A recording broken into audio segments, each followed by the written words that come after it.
Carta de Efésios, capítulo 1. Semana passada nós falamos da introdução da carta, falamos um pouco sobre, entramos no assunto da adoção, mas eu quero continuar um pouco sobre esse tema hoje. Nós vamos ler a princípio até do 4 ao 14 agora. Porque Deus nos escolheu nele antes da criação do mundo para sermos santos e irrepreensíveis em sua presença. E em amor nos predestinou para sermos adotados como filhos. Coisa linda isso. Em amor nos predestinou para sermos adotados como filhos por meio de Jesus Cristo, conforme o bom propósito ou o beneplácito da sua vontade. Algumas pessoas vão usar esse termo, que na verdade é o bom propósito da sua vontade, para o louvor da sua gloriosa graça, a qual nos deu gratuitamente no amado. Nele temos a redenção por meio do seu sangue. Nós temos a redenção por meio do seu sangue, o perdão dos pecados, de acordo com as riquezas da graça de Deus, a qual Ele derramou sobre nós com toda a sabedoria e entendimento. E nos revelou o mistério da sua vontade, de acordo com o seu bom propósito, que Ele estabeleceu em Cristo, isto é, de fazer convergir em Cristo todas as coisas, celestiais ou terrenas, na dispensação da plenitude dos tempos. Nele fomos também escolhidos, tendo sido predestinados, conforme o plano daquele que faz todas as coisas, segundo o propósito da sua vontade, a fim de que nós, os que primeiro esperamos em Cristo, sejamos para o louvor da sua glória. Quando vocês ouviram e creram na palavra da verdade, o evangelho que os salvou, vocês foram selados em Cristo com o Espírito Santo da promessa, que é a garantia ou o penhor da nossa herança, até a redenção daqueles que pertencem a Deus, para o louvor da sua glória. Vamos seguir. Por essa razão, desde que ouvi falar da fé que vocês têm no Senhor Jesus e do amor que demonstram para com todos os santos, não deixo de dar graças por vocês, mencionando-os em minhas orações. Peço que o Deus de nosso Senhor Jesus Cristo, o glorioso Pai, lhes dê espírito de sabedoria e de revelação, no pleno conhecimento dele. Oro também para que os olhos do coração de vocês sejam iluminados, a fim de que vocês conheçam a esperança para a qual ele os chamou, as riquezas da gloriosa herança dele nos santos e a incomparável grandeza do seu poder para conosco, os que cremos, conforme a atuação da sua poderosa força. Esse poder ele exerceu em Cristo, ressuscitando-o dos mortos e fazendo-o assentar-se à direita nas regiões celestiais, muito acima de todo governo e autoridade, poder e domínio, e de todo nome que se possa mencionar, não apenas nesta era, mas também na que há de vir. Deus colocou todas as coisas debaixo de seus pés e o designou cabeça de todas as coisas para a igreja, que é o seu corpo, a plenitude daquele que enche todas as coisas em toda e qualquer circunstância. Amém? Então nós começamos a ler a partir do verso 4, que diz que Deus nos escolheu, nos predestinou segundo o propósito da sua vontade. E a ideia é que Deus já havia pensado em tudo. Amém, queridos? Deus predestinou. Essa questão da predestinação às vezes se torna uma questão polêmica. A questão é, não cabe a mim e a você dizer quem é predestinado, porque a Bíblia fala que Deus predestinou a todos. Eu vou repetir. A Bíblia está dizendo, Ele nos predestinou, Ele predestinou a todos. A questão é, uns rejeitam essa predestinação. Uns abrem mão dessa graça. Uns abrem mão da salvação. Entra a questão do livre-arbítrio. Deus escolheu, Deus preparou um plano para você, Deus traçou uma trajetória de vida para você, mas tem pessoas que decidem jogar isso fora e viver as suas vidas de acordo com as suas próprias escolhas, ignorando e dando as costas assim para tudo aquilo que Deus preparou para nós. Mas Deus nos predestinou para sermos santos e irrepreensíveis em sua presença, e em amor nos predestinou para sermos adotados como filhos. Nós recebemos a adoção de filhos, e hoje, no Dia dos Pais, a gente tem que, agradecer a Deus, porque Ele é o nosso Pai. Eu quero falar um pouco sobre isso. Nós recebemos a adoção, é um privilégio poder entrar para a família dele, é um privilégio nós termos sido adotados por ele, e essa adoção desses filhos foi através da sua redenção, da redenção que ele exerceu, que ele fez por nós. Isso, redenção, você sabe, um dos significados é livramento mediante o pagamento de um preço. Cristo pagou o preço por nós na cruz do Calvário. Cristo nos redimiu, Cristo nos comprou. Nós estávamos escravos do pecado, mas Ele veio e pagou o preço do nosso resgate, e não só pagou o preço e soltou a gente, Ele disse: não, eu pago você, eu comprei você, mas mais do que isso, eu quero adotar você. Porque uma coisa é você pagar a fiança de uma pessoa e deixar ela embora, outra coisa é você pagar o preço da fiança e falar: só que tem mais, eu quero você na minha família.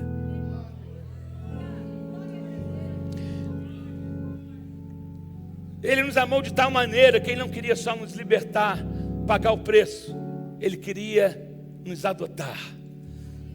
Oh meu Deus, eu não entendo, sabe?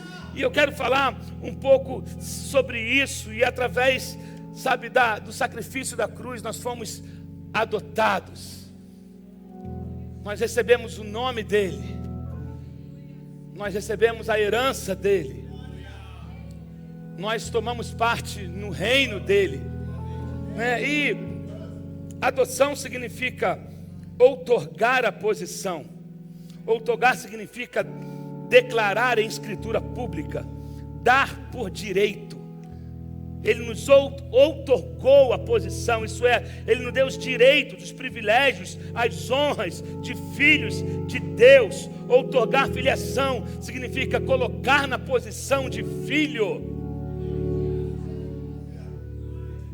Deus nos colocou na posição de filhos, e há uma ordem, e não a ordem lógica e não cronológica, pois elas agem simultaneamente, regeneração e adoção. A regeneração e a adoção caminham juntos. A regeneração nos dá a natureza de filho de Deus, mas a adoção nos dá a posição de filho de Deus.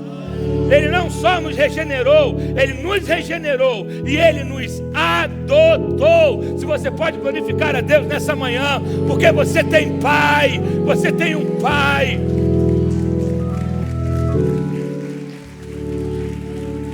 Para muitas pessoas, os dias dos pais é complicado, porque algumas pessoas não tiveram referência de pai, algumas pessoas não têm mais o pai presente, algumas pessoas têm o pai vivo, mas não falam com o pai, sabe, sofreram alguns traumas, mas eu quero que você entenda que há um pai que não te abandonou, há um pai que faz questão de estar do teu lado, há um pai que abraça você, há um pai que entende as tuas crises, há um pai que diz: eu sou o teu pai.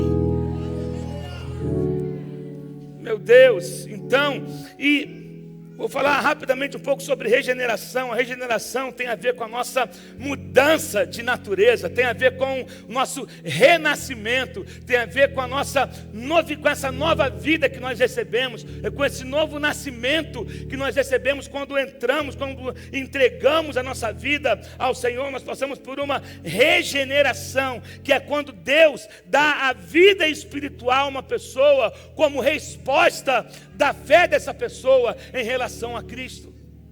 Quando eu respondo à graça, quando eu respondo a obra da cruz que Cristo fez por mim, eu sou regenerado. Amém? Eu sou regenerado. Então, antes da salvação, nós não éramos filhos de Deus. Lá em João 1, 12, 13 vai dizer: mas a todos os que creram no seu nome, deu-lhes o direito de se tornarem filhos de Deus. Quem é filho de Deus? Quem crê nele.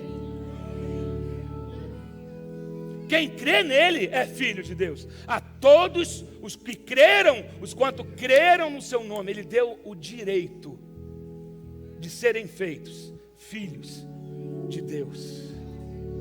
Filhos de Deus. A gente vai entrar já daqui a pouco, um pouco mais profundo nessa questão, sabe, da adoção. Mas antes da salvação nós éramos filhos da ira.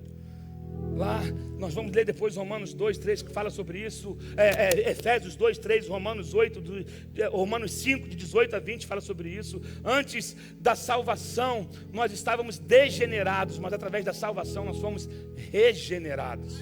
E tudo que tem esse prefixo re, Deus trabalha assim: Ele regenera, Ele recupera, Ele restaura, Ele recomeça, Ele restitui, Ele refaz. E em Deus, tudo que tem o prefixo re fica melhor. Oh, meu Deus. Deus é bom. E o único meio. Qual é o resultado dessa regeneração? O resultado da regeneração é paz com Deus, Romanos 5:1. O resultado também é uma nova vida, Tito 3:5, 2 Coríntios 5:17. E a filiação eterna, João 1, 12, 13, Gálatas 3, 26. A regeneração começa em nós o processo da santificação, através do qual nos tornamos as pessoas que Deus pretende que sejamos. Você sabe que é a reação em cadeia. Legal isso, né?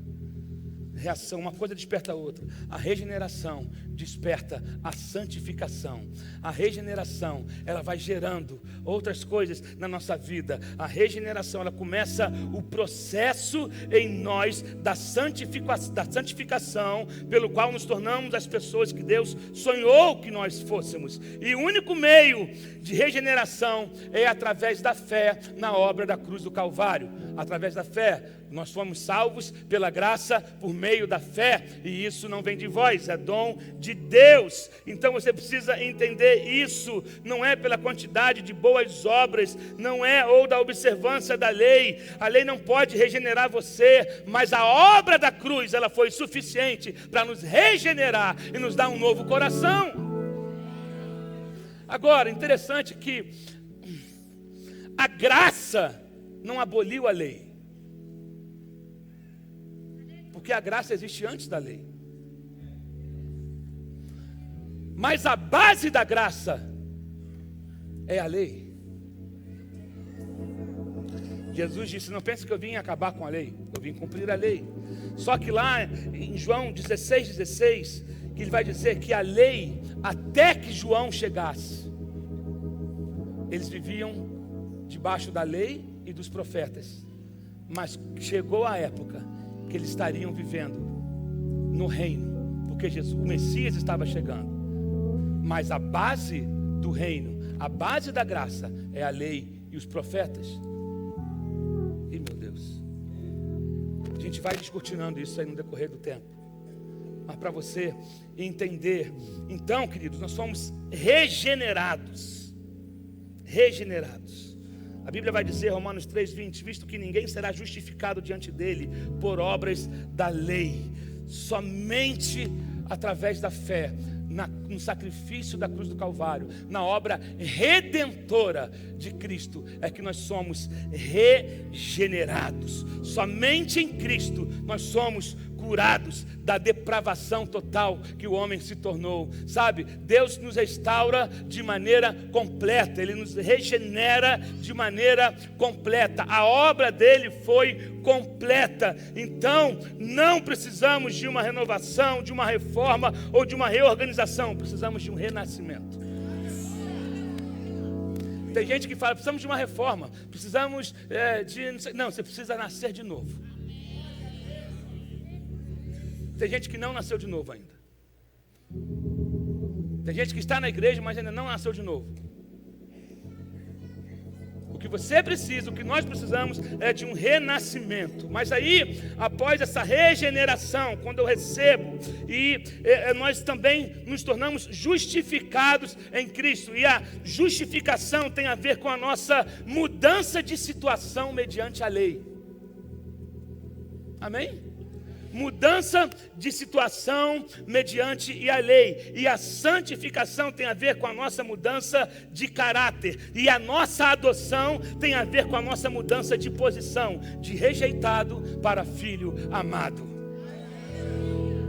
Isso tudo a partir da cruz. Na regeneração, recebemos uma nova vida. Na justificação, uma nova situação. E na adoção, uma nova posição. Alguém pode dizer amém aqui? Eu vou repetir isso. Na regeneração, recebemos uma nova vida. Na justificação, uma nova situação. Eu vou de condenado a liberto. Sabe? De condenado, eu vou absolvido, porque Ele absolveu, Ele levou sobre Ele e pagou a minha dívida. Mas não fica só nisso, eu sou incluído na família dele, eu recebo uma nova posição. Agora não é posição mais de escravo, mas de rejeitado. Agora eu tenho um pai, agora eu tenho irmãos, agora eu tenho uma família.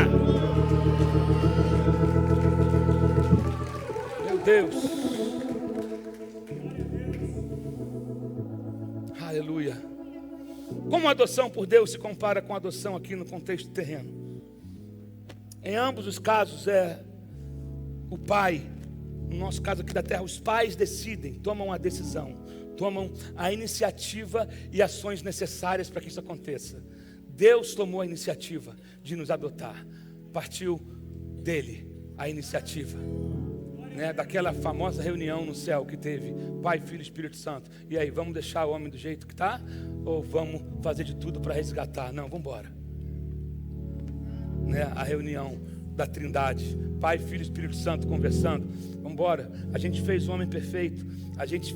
Eles desfrutavam da nossa imagem e semelhança, mas eles deram mole, abriram a porta para a desobediência, o pecado entrou e a gente vai deixar eles do jeito que está? Não, vamos resgatar, vamos começar de novo, vamos consertar, vamos lá. Então, alguém vai descer, eu desço, Pai, mas só desço se Ele for comigo. O Espírito Santo foi com Cristo e ali eles começaram o processo da nossa regeneração. Então, a iniciativa partiu do Pai, porque sempre assim parte do mais forte em relação ao mais fraco.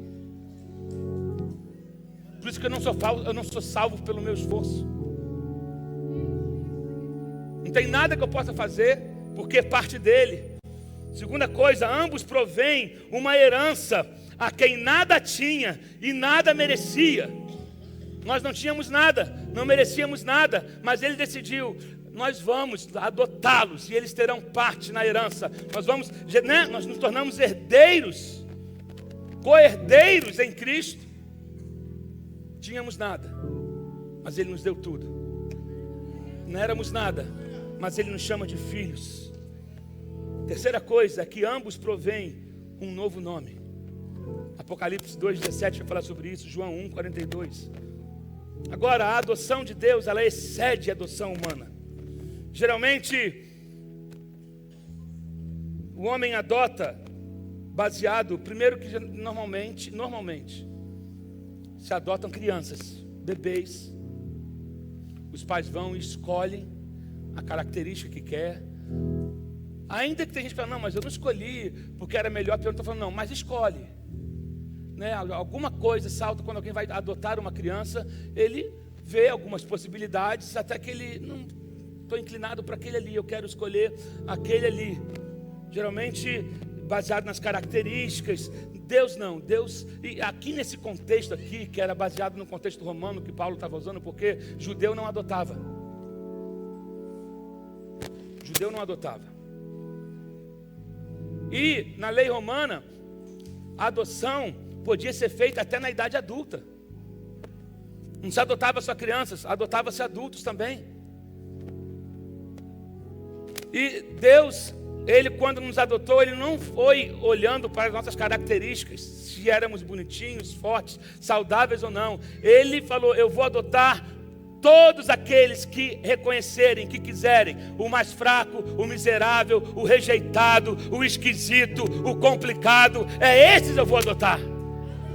porque Deus não trabalha com a nossa ótica. Por isso que a adoção dele excede a adoção do homem. O homem nunca pode dar a sua natureza. Olha essa coisa linda. O homem, por melhor boa intenção que tenha, por maior coração que ele tenha, ele nunca pode dar a quem ele adota as suas características. Nunca. Mas Deus sempre dá àquele que ele adotou a mente de Cristo. Eu não posso, ainda que eu adote uma criança, eu não posso dar para ela as minhas características. Eu não posso dar para ela certos traços que são meus, que vieram em mim, porque eu não tenho ligação com ela. Mas Deus não, Ele nos adota. Ele começa a colocar em nós a natureza dEle, a mente dEle, o jeito dEle. Ah, meu Deus, antes, quem você era? Antes de conhecer a Cristo, quem você é hoje? Você mudou as suas atitudes, os seus hábitos são diferentes, o seu olhar é diferente, o seu falar é diferente. Por quê? Você recebeu características daquele que te adotou. Quem consegue glorificar a Deus por isso? Você recebeu características daquele que te adotou. Outra coisa, outro ponto interessante aqui: o homem pode anular a adoção que fez, porém Deus não anula os seus adotados. Eles estão sempre seguros.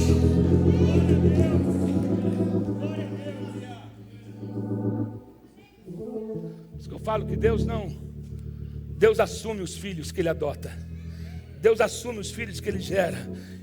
Você pode, Romanos 11, 29 vai falar sobre isso. 2 Timóteo 2, 13 também. Eu estou passando as referências, porque se eu for ler todas as referências que eu tenho aqui, não vai conseguir, mas você pode estudar em casa depois melhor esses temas, essas passagens que eu estou te dando. Agora, quais são os resultados dessa adoção? Os resultados da adoção, eles são a libertação da escravidão, recebimento do penhor, a herança, que é quem? Que é o próprio Espírito Santo habitando em nós. Eu recebo segurança de um filho, eu recebo a comunhão com o Pai.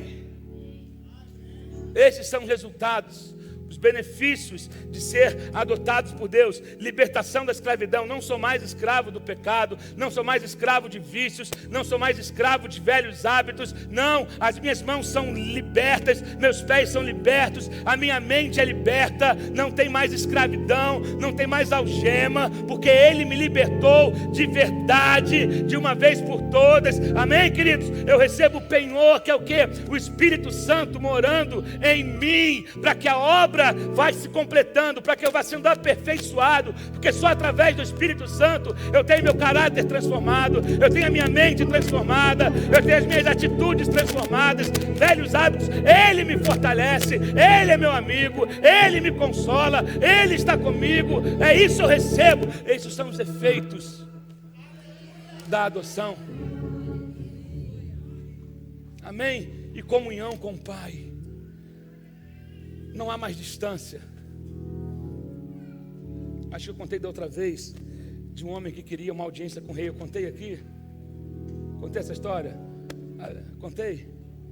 Tinha um homem que sempre ia para a porta de um palácio querendo uma audiência com o rei, pastor Rafa. Ele sempre ia lá, arrumadinho de terno e gravata, e ele batia: eu queria falar com o rei, eu tenho uma causa para apresentar diante do rei, eu preciso de um socorro. Não, você tem que marcar um horário, você tem que passar por um processo. Ele falou: mas todo dia eu estou aqui, já há mais de uma semana, eu vejo um garoto chegando, correndo de short, de camiseta, de tênis, chega todo suado, a porta abre e ele entra, não fala com ninguém. Não, mas ele é filho do rei. Você não entendeu? Ele é filho do rei, ele entra a hora que ele quiser, ele tem acesso a hora que ele quiser, ele pode estar na academia, ele pode estar sem camisa, ele pode estar tomando banho, ele entra porque é pai, é o pai dele. Quem é filho tem acesso, quem é filho não tem formalidade. Por isso que eu não acredito numa religião cheia de formalidade, onde eu tenho que estar todo engomadinho para poder ser aceito por ele, onde eu tenho que estar todo frufruzinho, senão ele vai me rejeitar. Eu não aceito nisso, porque ele quebrou isso. Ele me chama de filho e fala: a mesa está aqui, o sofá está ali, entra, bebe, come, conversa.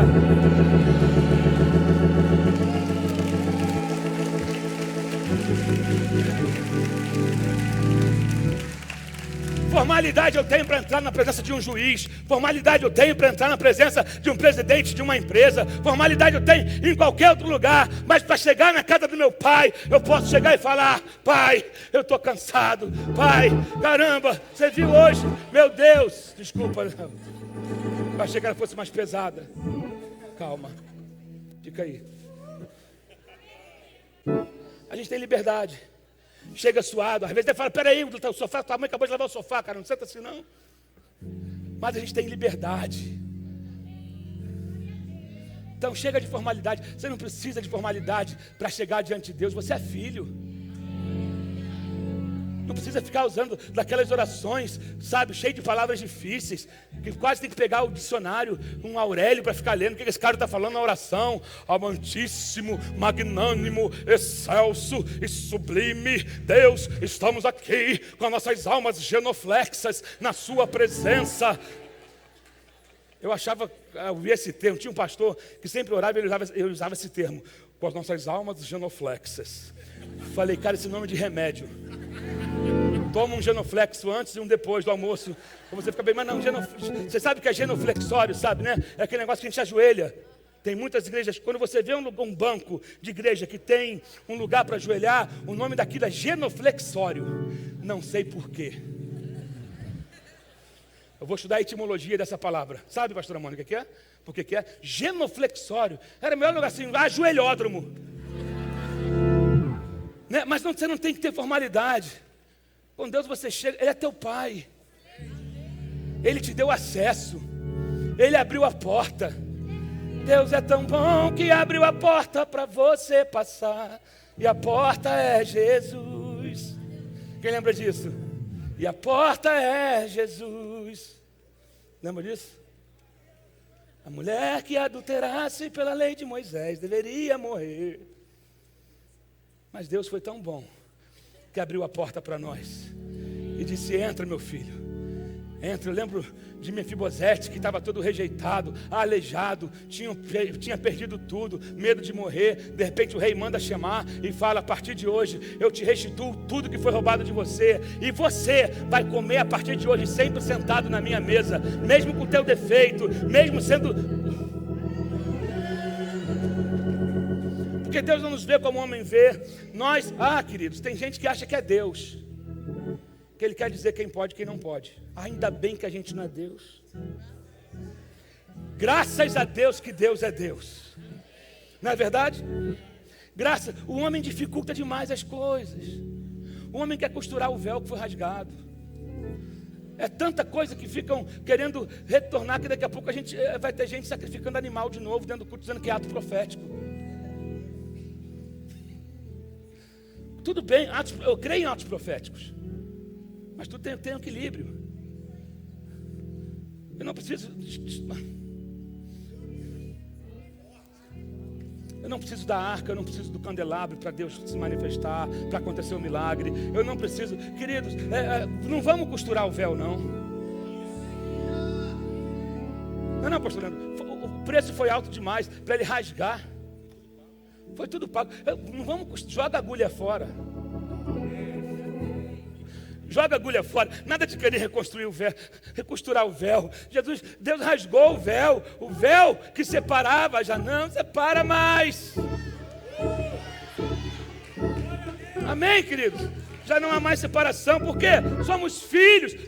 Só o filho entrava na presença. Agora ele chega e fala: eu os adotei e dou para eles todas as coisas. Oh, meu Deus, tem gente que não está no mistério, sabe? A história da salvação é uma história de graça e amor. Temos a redenção, remissão dos pecados pelo sangue de Cristo, porque sem derramamento de sangue não há remissão de pecados. A gente aí no versículo 10 ele vai dizer: todos os aspectos do plano dele se convergiram em Cristo no tempo determinado por Deus, na plenitude dos tempos. Versículo 11: em Cristo fomos feitos herança, não somente recebemos a herança como primogênitos, mas também nos tornamos a herança de Deus para a glória dele. E essa expressão em Cristo significa um relacionamento íntimo com ele, que leva uma vida transformada. Oh, meu Deus, esse relacionamento íntimo com Deus me vai levando a viver uma transformação. dia após dia, dia após dia, dia após dia, de fé em fé, de glória em glória, porque nós estamos em Cristo, então nós vamos sendo transformados à imagem dele, a cada dia, amém, queridos? A cada dia nós vamos sendo transformados. Meu Deus, a gente não pode esquecer também que dizer que quando nós declaramos que estamos em Cristo, isto quer dizer que também estamos no Espírito, porque é o Espírito que nos une a Cristo. É o Espírito que nos une a Cristo. Oh meu Deus, o Espírito nos une a Cristo, o Espírito nos une ao corpo, o Espírito nos faz ser igreja. Não tem como ser igreja, eclésia, eu como pessoa, de maneira independente. Eu preciso estar no corpo. Amém? Eu preciso estar no corpo, sabe? E interessante que depois nós vamos ver no capítulo 2 como que de dois povos Deus fez um. Porque é isso, Deus é um Deus de unidade, como eu falei semana passada, né? E unidade não é afinidade, unidade é decisão. Mas Deus começou, esse negócio nasceu em Deus. Deus pega dois povos, ele faz um, sabe? E no versículo 13 e 14 vai dizer que nós recebemos um penhor, que é o Espírito Santo, que é uma garantia, que é um sinal, que é um penhor da nossa herança. Nós começamos a desfrutar aqui na terra dessa filiação, mas haverá um tempo da plenitude. Amém? Estamos nesse processo. Então, uma coisa que você precisa entender é que quando você nasce de novo, você nasce rico. Tem gente que não entende isso. Quando nascemos de novo em Cristo, você nasce rico. Só que tem gente que não descobriu o saldo que tem ainda. Não estou falando de banco não, querido. Você tem um saldo alto, espiritualmente falando, mas tem gente que nunca acessou essa conta, pastora Mônica. Você não está entendendo. Tem gente que nunca acessou a conta que o pai abriu para ele quando ele nasceu de novo, que são as bênçãos espirituais, o poder que você recebe, a unção que você recebe, o direito que você tem de ter acesso a essas coisas e chamar a existência para que elas se manifestem no natural. Sabe por que você não está recebendo? Porque você nunca viu o saldo, porque você nunca mexeu nessa conta. Pelo amor de Deus, reage, igreja. Jesus do céu, nascemos ricos. Na oração que Paulo faz, nas orações que Paulo fez na prisão, isso aqui em Efésios 1, de 15 a 23, 3, de 14 a 21, Filipenses 1, de 9 a 11, Colossenses 1, de 9 a 12, você lê esses textos depois, nós encontramos essas bênçãos que Paulo orava e que desejava que a igreja, que os cristãos tomassem posse dela, sabe, desfrutassem disso. Agora é interessante que nenhuma dessas orações Paulo pede coisas materiais.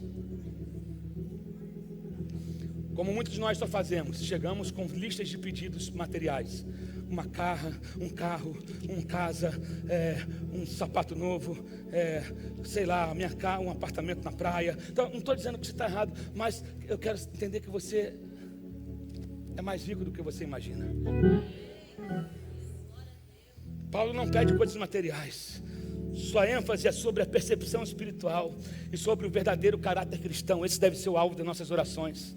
Ser semelhantes a Cristo e buscar isso, essas coisas, esses bens que estão à nossa disposição. Deixa eu te falar uma coisa: não peça que Deus lhe dê aquilo que não tem, mas sim que Deus lhe revele aquilo que você já possui. Você não entendeu, eu vou repetir. Não peça que Deus lhe dê aquilo que não tem, mas peça para Deus que te revele o que Ele já te deu. Deus, você está pedindo coisas que Deus já te deu, mas você não acessou ainda. Você está pedindo Deus coisas que Ele está falando, está na tua conta. Entra lá, busca, vai, se esforça para isso, vamos embora, toma posse disso. Deus quer que você tenha uma vida cristã saudável. E você precisa seguir o exemplo de Paulo. Paulo é um exemplo a ser seguido. A perfeição, querido, só quando nós chegarmos na eternidade. Mas eu posso ser um cristão saudável. Podemos ser cristãos saudáveis. E qual era a receita que Paulo usava? A receita de Paulo, que existem elementos que têm que caminhar juntos: louvor, gratidão, oração. Tem nada novo. Louvor, gratidão, oração, comunhão. Esses são os elementos para ter uma vida cristã saudável e equilibrada.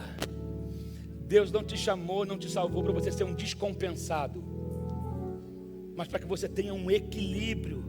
E você precisa conservar esses elementos juntos. Muitas pessoas confiam na oração, mas não acreditam no poder dela. Oh, meu Deus. Confia na oração, mas não crê no poder da oração. No verso 18 ele disse: eu oro para que os olhos do coração de vocês sejam abertos, ou sejam iluminados, a fim de que vocês conheçam a esperança para a qual Ele os chamou, e as riquezas da gloriosa herança dEle nos santos. Paulo orando para que nós pudéssemos ter os nossos olhos abertos, sabe? O poder permanece naquele que ouve e responde às orações. O poder não está em você, o poder vem dele. Você ora e você ativa. A oração é um conduíte. A oração é um meio. Amém, querido? É um meio. Quantos creem no poder da oração aqui? O poder da oração não está na oração em si, nem na pessoa que faz. O poder está em quem recebe. O poder está naquele que ouve. Porque quando a gente liga aqui na terra, quando a gente aciona a Leslie,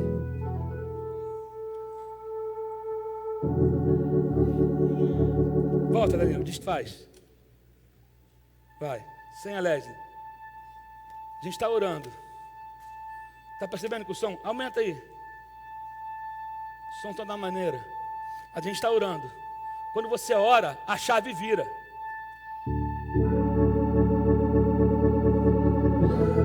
A caixa respondeu a um comando que ele acionou ali. Quando você ora, você vira uma chave e esse som vai chegando e aquele que recebe responde ao que é feito. Pedro, o que ligardes na terra será ligado no céu.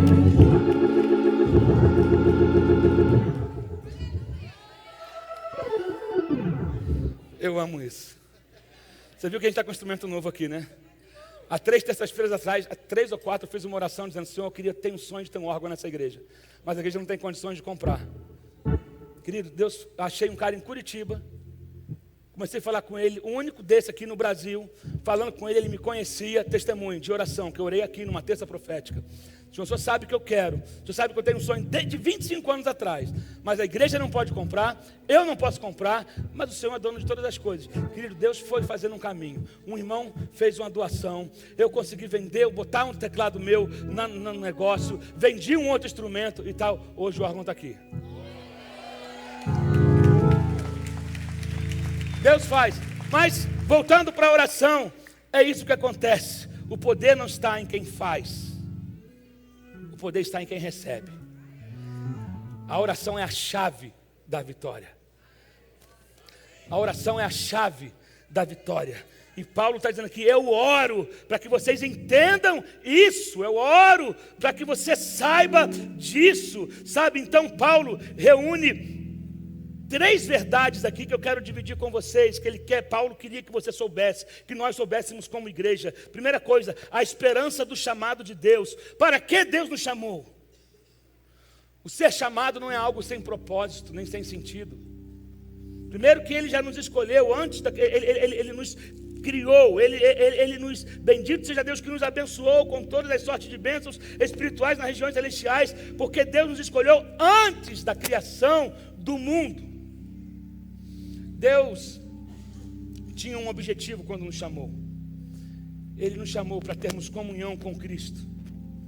Ele nos chamou para uma vida de relacionamento. Ele nos chamou para uma vida de intimidade com Ele. Deus não nos chamou para vivermos uma vida distanciada dEle, mas para uma vida com Ele. Amém? Para uma vida com Ele, para que desfrutássemos da presença dEle, do relacionamento com Ele, para termos um novo estilo de vida, para sermos uma extensão do céu aqui nessa terra. Por isso que Deus nos criou porque Ele queria se multiplicar. Amém? Deus não te criou para o céu. Nossa, isso causa um rebuliço. Tem gente que não entende, né? Deus não te criou para o céu, Deus te criou para a terra. Porque a terra Ele confiou aos homens. Os céus Ele fez para os anjos, mas a terra Ele fez para os homens. Eu vou repetir isso. Deus te criou para a terra. Deus queria uma família na terra, então Ele criou eu e você. Então eu creio na restauração de todas as coisas. Quem crê? Eu creio na restauração de todas as coisas. Todas as coisas vão voltar ao plano original de Deus, ao propósito e ao plano original de Deus. Agora, a segunda coisa que Paulo queria que nós entendêssemos, ele queria que nós entendêssemos a grandeza da herança de Deus. A segunda parte da oração de Paulo era para que saibamos a riqueza da sua herança nos santos. Se o chamado de Deus aponta para o começo da nossa vida cristã, a herança de Deus aponta para o futuro, aponta para o seu fim. Nós somos herdeiros de Deus e co-herdeiros com Cristo. Então temos um começo e temos um fim. Nascemos para uma nova vida e temos um destino, que é a plenitude. Só que temos o meio do caminho. E aí entra a terceira coisa que Paulo queria que nós entendêssemos: a grandeza do poder de Deus. Se o chamado de Deus olha para o começo da nossa caminhada cristã e a herança de Deus olha para o fim, então o poder de Deus abrange esse período intermediário. É por isso que nesse meio, nesse intermédio, eu preciso agir, tomar posse, caminhar debaixo desse poder, porque o poder é para agora, o poder não é para o destino. Jesus andou nessa terra agindo com poder. Nós pedimos a glória é para o final. Agora eu preciso do poder. Porque é o poder, é através do poder que o enfermo é curado. É através do poder que as maravilhas acontecem. O sobrenatural vem, é através do poder de Deus. E Ele deu esse poder a nós. Ele nos outorgou esse poder, Ele deu esse direito a nós e a todos os que creram no seu nome, deu-lhes o poder de se tornarem filhos de Deus. Para quê? Para ficar nesse tempo intermediário e desfazer as obras do diabo.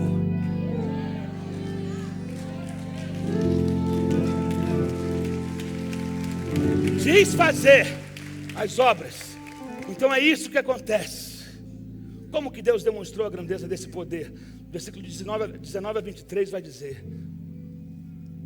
Ele fala isso: e a incomparável grandeza do seu poder. A palavra poder aqui significa dunamis. Essa palavra, dunamis, dinamite. Meu irmão, você tem um explosivo. Não. Uma irmã deu glória a Deus. Você carrega umas bananinhas de dinamite.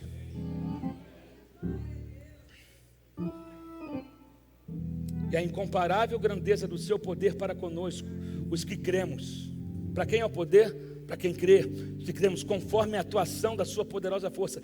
Esse poder Ele exerceu em Cristo, ressuscitando dos mortos. Só que o mesmo poder que ressuscitou a Cristo dentre os mortos é o mesmo poder que habita em mim, que habita em você e que está à disposição da igreja nesses dias. Como que Deus demonstrou a grandeza do seu poder? Primeira resposta: derrotando dois poderes que o homem não podia controlar: a morte e o mal. Isso Ele demonstrou, derrotando a morte e o mal. Deus demonstrou a eficácia da força do seu poder, exercendo em Cristo uma triplação. Olha que coisa linda: ressuscitando de dentre os mortos, derrotando a morte, versículo 20, fazendo-se sentar-se à sua direita nos lugares celestiais, versículo 21, e colocando todas as coisas debaixo dos seus pés, e fazendo o cabeça de todos todas as coisas e da igreja. Eu quero que você entenda o seguinte: a igreja é a plenitude de Cristo, porque ela é o seu complemento. Não adianta ter cabeça se não tem corpo. Não adianta. A cabeça, ela pode dar o comando, mas se não tiver corpo, não adianta nada. A igreja é o complemento de Cristo. Cristo é o cabeça da igreja. Então, se ele é o cabeça, a ordem vem dele, o comando vem dele, a direção vem dele. Eu não digo para ele como ele tem que ser. Ele diz, eu obedeço. Ele diz, eu faço. Ele me direciona, eu ajo. Quem acredita nisso, dá glória a Deus aí. Oh, meu Deus, Jesus deve ser visto em nós, que somos o seu corpo. Jesus deve ser visto em nós, que somos o seu corpo. Qual é o segredo da igreja? É que Cristo vive nela. E qual é a vocação da igreja? Tornar visível o Cristo invisível. Oh, meu Deus, não. Eu vou repetir isso aqui. A vocação da igreja é tornar visível o Cristo invisível. Diga comigo, a vocação da igreja é tornar visível o Cristo invisível. Como? Agindo como ele agiria, amando como ele amava, perdoando como ele perdoava, dando frutos. Nós não podemos dizer que amamos a Cristo e as nossas atitudes mostrarem outra coisa. Eu não posso dizer que amo a Cristo e querer mutilar o corpo dele. Por que está fazendo esse barulho, pastor? Quer o microfone? Eu não posso dizer que amo a Cristo, dizer que eu amo a Cristo, eu amo a cabeça, mas não amo o corpo. Eu amo o braço, mas não amo o pé. Eu amo o braço esquerdo, mas não amo o braço direito. Eu amo a minha perna, mas não amo o pé. Que se lasque o pé, que ele se arrebente todo, que quebre, não estou nem aí. Não existe isso. Eu não posso amar o cabeça e odiar o corpo. O irmão entendeu ali. Eu não posso amar o cabeça e querer partir o corpo e dividir o corpo, porque um corpo dividido briga contra ele mesmo. Eu não posso.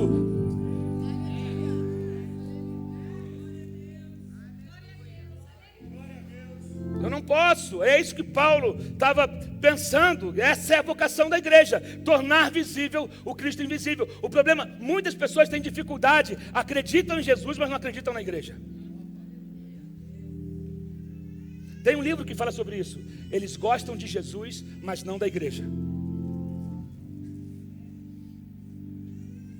Gandhi falou sobre isso uma vez. Me mostra um cristão autêntico, um discípulo autêntico de Jesus, que eu vou, aí eu me torno um cristão. Porque o Cristo de vocês eu conheço, mas eu não conheço um cristão ainda como ele. Por isso que essa responsabilidade está nas nossas mãos. Tornar visível o Cristo invisível. Através de ações, não só através de discurso. Querido, Deus não se impressiona com a tua oração. Deus não se impressiona a quantidade de vezes que você fala em línguas. Deus não se impressiona se você jejua 40 dias ou 60. Isso não chama a atenção de Deus. Isso é obrigação nossa. Isso é para nossa edificação. Isso é para o nosso crescimento. Isso é para colocar carne no nosso lugar. O que impressiona é Deus, é quando Ele vê fluindo de nós o caráter dEle, a imagem dEle, o amor dEle. E aí nós nos tornamos querido, você tem uma responsabilidade. Entrar numa família. Eu lembro do casamento do último príncipe que casou lá em Londres, com aquela atriz. Qual é o nome daquela atriz?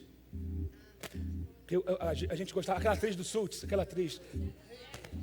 A Rachel, né? Mas tem o nome dela. Meghan. Você viu do que ele teve que abrir mão para entrar na família real? Tem gente que quer entrar para a família real e não quer abrir mão de nada. Quando você entra para uma família real, se comporte como filho de um rei.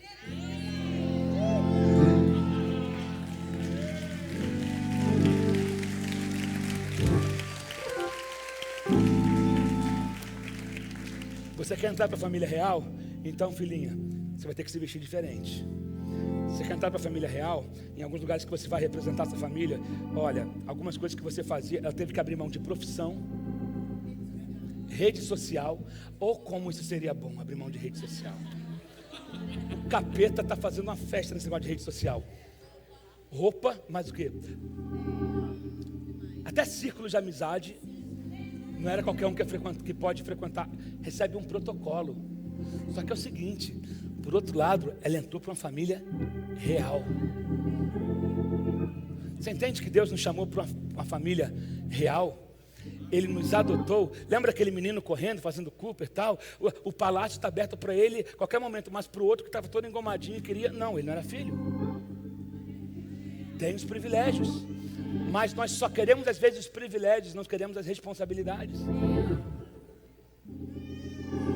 Assuma a sua responsabilidade nessa família. Ei, assuma a responsabilidade nessa família. Você tem parte sua nisso, tem a sua parte nisso, que cabe a você. Tem a parte que cabe a você, o seu comportamento tem que mudar. Lugares que você frequentava tem que mudar, porque você nasceu de novo, você agora pertence a uma família, você representa, leva um nome com você. A gente ouvia muito falar, honre o nome da sua família. Ei, honre o nome de Cristo. Eu vou repetir, honre o nome de Cristo. O que você escuta, Cristo escutaria. Os lugares que você frequentava, Cristo frequentaria. As amizades que você tem, Cristo teria. Ah, mas ele andava. Não, sim, existe uma diferença entre estar e pertencer. Há uma diferença. Tem lugares que por conta da sua profissão, por conta de coisas que você exerce, você precisa estar nesses lugares, ir a esses lugares, mas não precisa pertencer àqueles lugares. Pertencer, Jesus andava no meio dos fariseus, dos saduceus, dos hipócritas, dos ladrões, das prostitutas, de tudo, mas ele não se tornou nada disso. Ele chegava e ele mudava. Há uma unção em você para mudar ambientes. Há uma unção em você que vai quebrantar o coração endurecido. A unção do Santo está sobre a tua vida. A unção do Espírito Santo está sobre a tua vida. Lembra que você é eclésia. Assembleia convocada. E eu de novo vou parar no meio do que eu tinha preparado. Semana que vem, que a gente vai ter o Fusão, eu vou continuar essa mensagem no domingo de manhã. Que nós vamos recapitular o capítulo 1 de Efésios. Eu quero aconselhar você durante a semana a comer Efésios. São só 6 capítulos. Leia e releia. Numa sentada, em 40 minutos você lê o livro todo de Efésios. Lê e releia. Lê e releia. Lê e releia.